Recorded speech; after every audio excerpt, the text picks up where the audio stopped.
It looks like a movie or video game.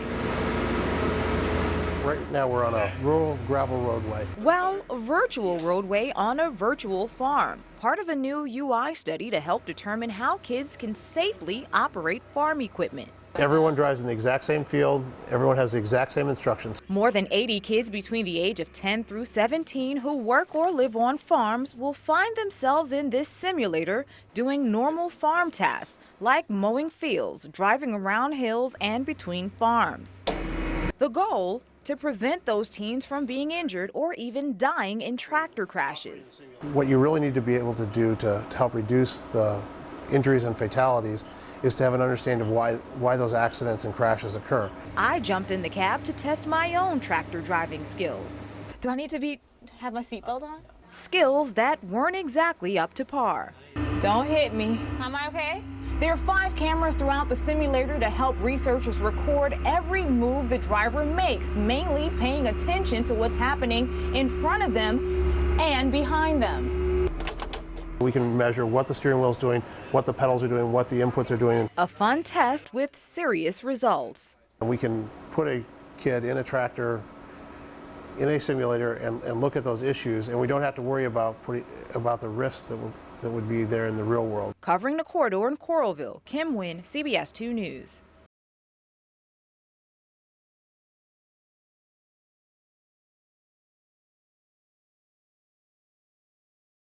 The search for the 2 men brought officers to an Iowa City apartment complex near the intersection of Sunset and Aber.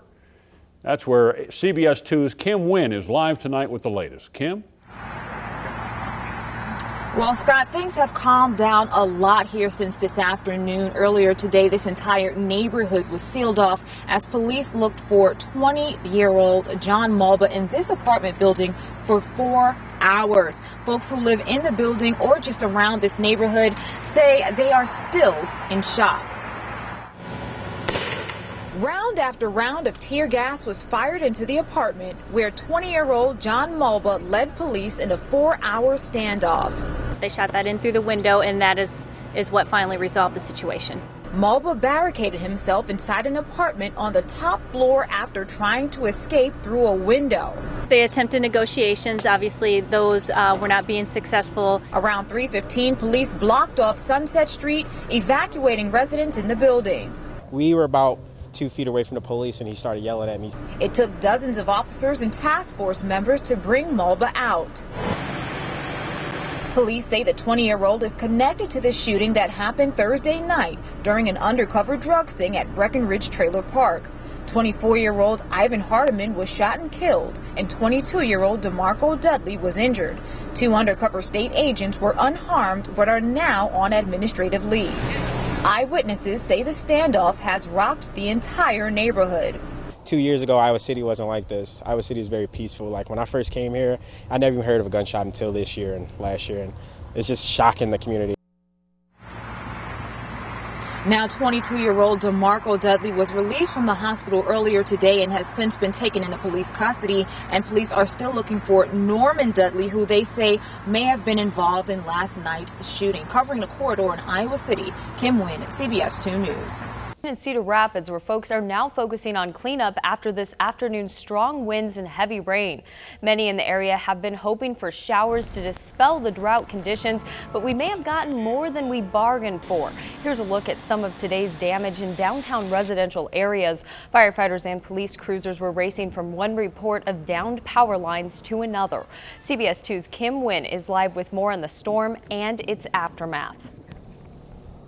Sadie, that's right. I can show you a lot better than I can tell you. It's one thing to hear it, but to be out here, there are downed trees like this pretty much all over the southwest side of Cedar Rapids.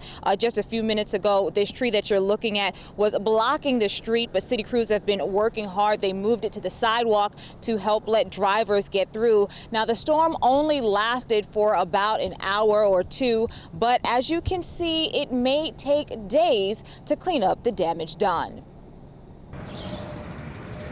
Strong winds and rain ripped through the city from the west. Never had anything like this.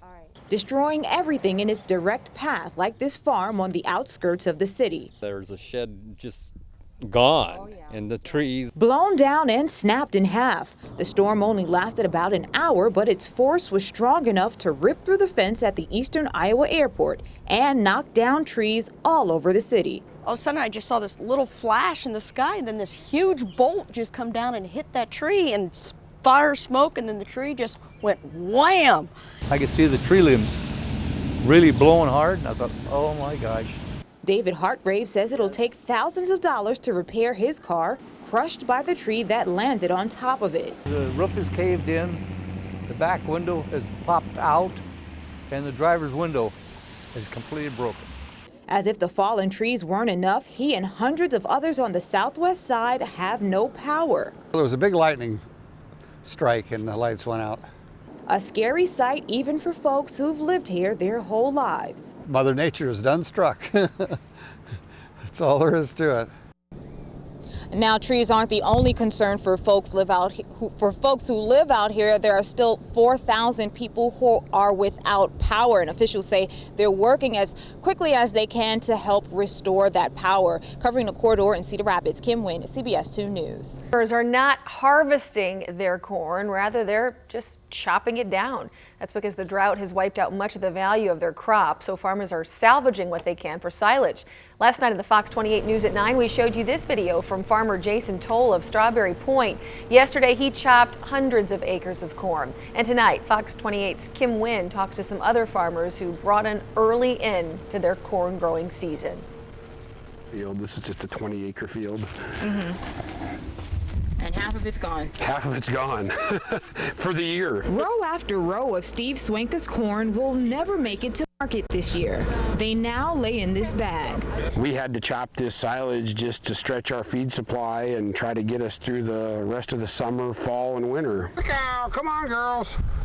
Cow. It's a desperate measure he and other farmers are now taking to feed their cattle. They're completely out of grass at this stage. With the grass dead and the price of hay going through the roof, they're chopping down cornfields dying for lack of rain. The creek ran dry, and we've been watering out of a tank for probably 2 months already. You do what you need to do. When you're raising hogs or cattle and you don't have that feed to feed those animals, it puts you in a tough situation. The drought has already cost some farmers 50% of this year's crop, so they're taking the worst producing fields and chopping them up for livestock feed. It's a tough decision. That's $8,000 worth of grain in that silage bag. Still, farmers like Steve aren't throwing in the towel just yet. There's still optimism. I'm still hoping it's going to start raining any day now. Now, even with that positive attitude, Steve says he's still making plans to come out and chop down more of this field just in case we don't get any rain in the next few weeks. Covering the corridor in Tiffin, Kim Wynne, Fox 28 News. Some eastern Iowa businesses are hoping for a weather reform as drought conditions continue. Farmers are feeling the worst sting as the hot, dry days stretch out, but some recreation companies are taking a hit too. CBS 2's Kim Wynne is live in Cedar Rapids to show us why boat dealers are feeling the burn. Kim? Scott, like you said, crops and farms aren't the only things drying up because of this drought. Lakes and rivers like this one have gone down several inches since the drought started. And for businesses in fishing and boating, when the water dries up, so do their sales. Business is usually booming this time of year at Kennedy Marine. Usually the afternoons are the busiest. 3 o'clock people start getting off work. We can't have enough people to even wait on everybody. But with this year's drought drying up Iowa lakes and rivers, the areas in which you can use your boat are shrinking dramatically, making it much harder to get these fishing boats off his showroom floor. The company usually sells at least a dozen boats per month, but since July, there was only 3 sales on the books. The owner says the drought has caused sales to take a 15% drop. He says business has been slow, from boats to oil and even to service calls, which make up a huge bulk of his profits. You know, the service side of it pays all the bills and that type of thing, and the sales is icing on the cake. We're not getting that many larger jobs and that type of thing. It's basically just a little routine maintenance here and there. And with no end in sight for the dry conditions, Kennedy just hopes he's able to keep the lights on at his business. That's not an issue yet. Now, I asked that business owner what it would take to turn things around and to bring sales back into his store, and he gave me a very simple, short answer. Just a few days of hard, steady rain. Covering the corridor in Cedar Rapids, Kim Wynne, CBS 2 News. We continue to get leads in continuously, and they're being followed up on, but we still haven't found these two young ladies. Painful words for family members to hear. Please, please contact us. Bring our little girls home, please. It's been 5 long days of searching and sleepless nights. The nighttime is, I think, probably the hardest when it starts to get dark. For the families of 10-year-old Lyric Cook and her cousin, 8-year-old Elizabeth Collins, both missing since last Friday. I wouldn't be able to function if I was to just sit here and think about what could be going on or what happened. What happened is still a mystery. The only solid lead came Monday evening when bloodhounds were able to confirm the girls were at the lake. The dog immediately picked up Elizabeth's scent and headed straight to the bikes and positively identified that the kids were, in fact, there. Police have been draining Myers Lake and continue searching while it empties. They're still interviewing people, people that are calling in, giving us these tips. We're sending people out to talk with those people, so every tip is being followed up on. The parents like what police have done so far, but don't think the girls are in the lake. My daughter swims. It's not a river. There's no current. I don't think that they're in the lake. Not at all. It is just like a dead end as far as we know so far. So for now, all they can do is wait and pray. Now our prayers are for God to protect them, to be with them, to keep them safe, to keep them comforted. If they are alive, that, God is present with them. Police say while they have no breaks in the case, morale is still high, and they'll continue to search whether by lake or by land, no matter how long it takes. In Evansdale, Kim Wynne, CBS 2 News. We begin with new details on a young child left alone inside a hot vehicle. A Waterloo mother faces charges tonight after a police officer found her baby in a parked car. 24-year-old Shauna Bailey is charged with child endangerment. She tells CBS 2's Kim Wynne exclusively tonight that someone was supposed to be watching her baby at the time. My son is a very happy baby. He's very well taken care of. Shauna Bailey says she's a good mother. Just one day after police found her 9-month-old son abandoned in the back seat of her car, covered in sweat and gasping for air. Obvious signs of heat stress. The kid was very red, very labored breathing. His hair was matted over like if someone was to dunk their head in water. Officer Adam Galbraith was ticketing the car for parking illegally when he spotted the boy and jumped into action. Took the kid out, took the kid to my squad car as fast as I could, notifying dispatch about it, requesting paramedics. Took his clothes down. After the baby was taken by paramedics, the officer found Bailey in this apartment building and arrested her. That kid had been in that car from anywhere from probably 15 to 30 minutes prior to my arrival there. While the mother of the child says she's thankful to the officer for rescuing her baby, she claims she didn't abandon him after asking a neighbor to watch him while she ran inside the building. I did not intentionally leave my child in that car, nor will I ever leave a child in the car.